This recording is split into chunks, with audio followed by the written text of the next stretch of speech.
semuanya. Jadi kita di video pertama ini bakal bahas tentang quality assurance.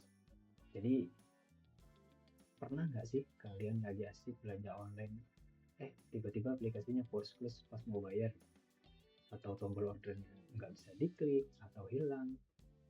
Nah, di balik aplikasi yang jarang error dan enak dipakai, ada sosok penting bernama quality assurance atau QA, atau bisa disebut juga SQA atau software quality assurance.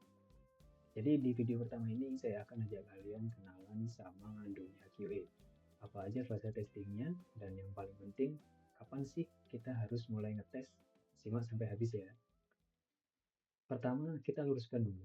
Jadi QA itu bukan cuma tukang cari bug atau kesalahan orang lain ya.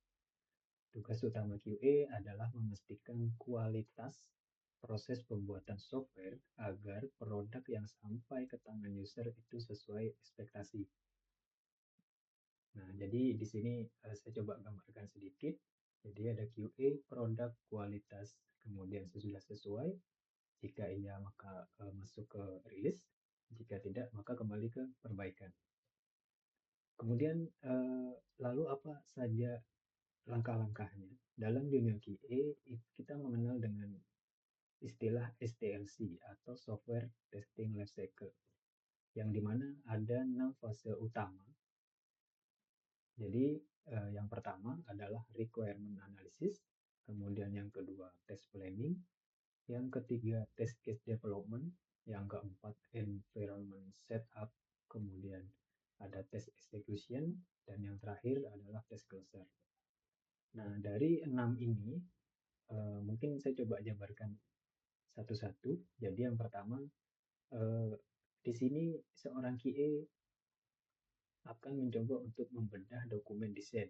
Jadi kita harus mencari tahu aplikasi ini mau dibuat apa dan kriteria suksesnya seperti apa.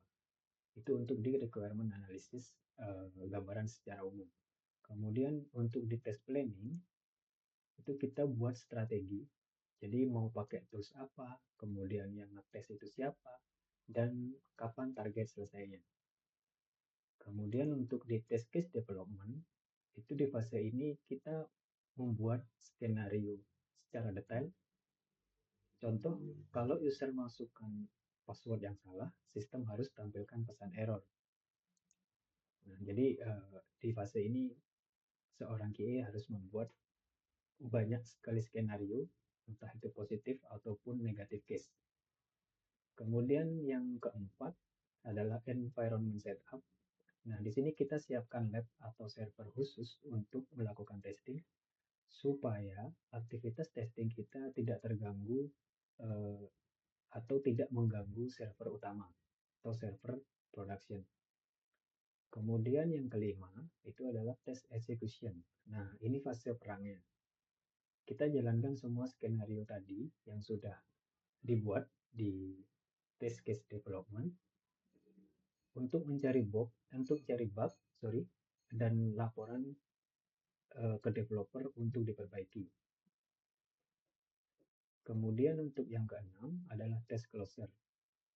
Ini adalah tahapan yang terakhir.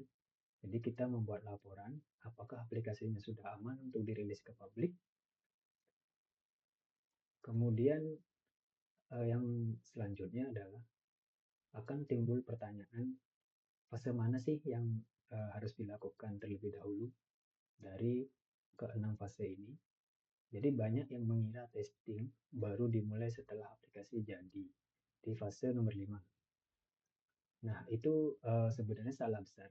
Jadi prinsip terbaik dalam QA adalah shift left testing. Artinya testing dimulai sejak fase paling kiri atau paling awal, yaitu requirement analysis.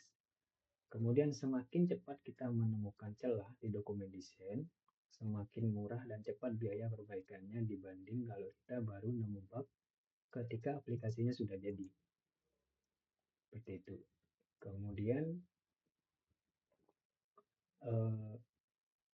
jadi QA itu bukan sekedar profesi teknis ya. Jadi lebih ke soal mindset ketelitian sejak awal proyek dimulai. Kenapa saya bilang tadi harus menjalankan shift left testing? Karena QA memang benar-benar harus ada dari awal.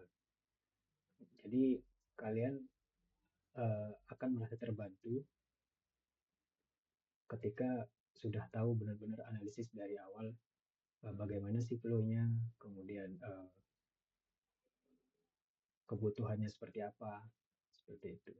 Nah, kalau kalian merasa terbantu dengan penjelasan singkat ini, jangan lupa klik like dan subscribe ya. Di video berikutnya saya akan bahas lebih dalam lagi tentang cara membuat test case yang baik untuk beginner. Kalau punya pertanyaan tentang fase testing tadi, langsung tulis di kolom komentar ya. Kita diskusi. Thank you.